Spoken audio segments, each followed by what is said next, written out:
Communicating effectively with your customers and fully understanding their wants and needs is extremely important for achieving your business goals. Today, we are lucky to have Dennis Snow as our guest with us. Author, speaker, consultant, he honed his customer service abilities over 20 years of working for the Walt Disney Company. Author of Lessons from the Mouse and most recently, Unleashing Excellence, Dennis shares with us today a very important tool he calls service mapping to help us improve our customers' experience. Here's Dennis to tell us more about service mapping. This, I think, can change the way we do things. But this one is called service mapping, where you look at any process within your hospital, and it can be any process at all, that you want to improve, that you want to get better at. And you pull together a team of people that are responsible for that particular process, and you map it out. Using this tool, you map it out. But this is the difference between service mapping and process mapping, is that every step, every box is through the lens of the customer. So I'll show you what I mean. And I might get some of the answers wrong, but I'll show you what I mean. Let's say that one of the processes that you decide you want to improve is when a patient has a question about their bill. And I know this is a reality in your world that this happens. And we say this is one that's going to require some research, that we're not going to have the answer right away. And we want to get better at this. So what do? So we pulled together a team of people, we service map it out. And if I were facilitating it, if I were you and I were facilitating it, I would say, okay, what happens first? And somebody in the group says, well, the first thing is that they place the call to the hospital. So we put that down on the service map. Then somebody else in the group says, now they navigate to the proper person, they navigate to the proper associate, so we put that down. Somebody else in the group says, now they provide their patient information when they were there and all of that. So what we're doing is we're brainstorming. Now, it's a very dynamic process, so you may need to move things around and say, is that really what happens next, or is there something else in between? But we're brainstorming.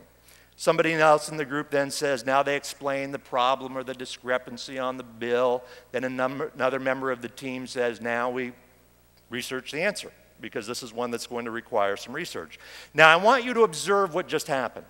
And this is absolutely critical with the use of this tool.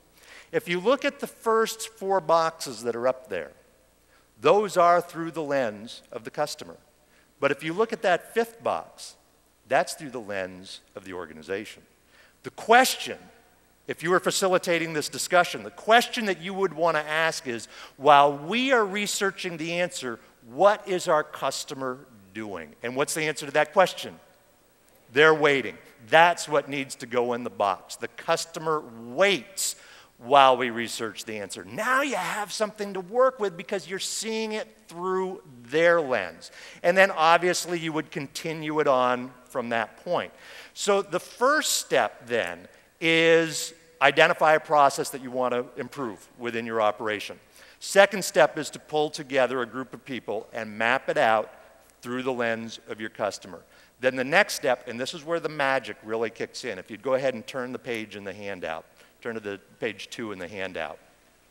Now, for each step that you just identified, you ask 2 very important questions. What would mediocre service look like at each step? And then what would excellent service look like at each step? And here's the reason that I suggest that you do it exactly that way. If you're brainstorming with your team and you say, okay, we're at this step, what would mediocre service look like at this step? And we start brainstorming it. I promise you, on some of those steps, somebody in that group is going to say, you know what? What we just defined as mediocre, that is exactly what we're doing at that step. Which sounds negative, but it's not. Because it provides you then a wonderful springboard for saying, well, if that's what we're doing now, and it's mediocre, then what would excellent service look like? And that's where the ideas really start to come out. And keep in mind, I'm not naive. I know you can't implement every idea that comes out. But some of the things you'll be thinking, why didn't we ever think of it before? Like, I do a lot of work with the banking industry. That's one of the industries I spend a lot of time with. There has to be a bank out there, must be a bank out there, that was the very first one to say, if a customer comes through the drive-through teller and they have a dog in the car, we ought to put a dog biscuit in the container when we send it out to them. How many of you bank at a bank that does the dog biscuit? Okay, I just love that. Now, when I work with a bank and somebody says, "Ooh, that's a great idea, we need to do that," I always tell them, please coach your employees to make sure there is a dog in the car, all right?